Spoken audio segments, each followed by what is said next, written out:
Umaga pa lang kahapon, rumaragasana na ang baha sa iba't ibang bahagi ng Cebu.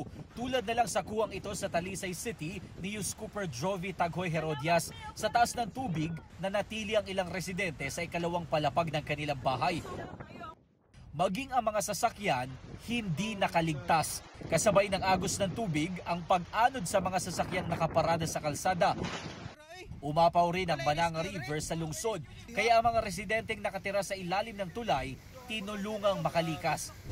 Sa bayan ng Liloan, kita ang mga residenteng nasa bubong na ng kanilang tahanan dahil sa taas ng baha. Dala ng Bagyong Tino, isinailalim ni Governor Pamela Baricuatro ang probinsya sa state of calamity. Ayon sa Cebu Provincial Information Office, pahirapan ang search and rescue operations dahil sa patuloy na pag-ulan. Base sa pinakahuling datos ng Office of Civil Defense, 26 na ang napaulat na nasawi dahil sa bagyo, karamihan mula sa Central Visayas.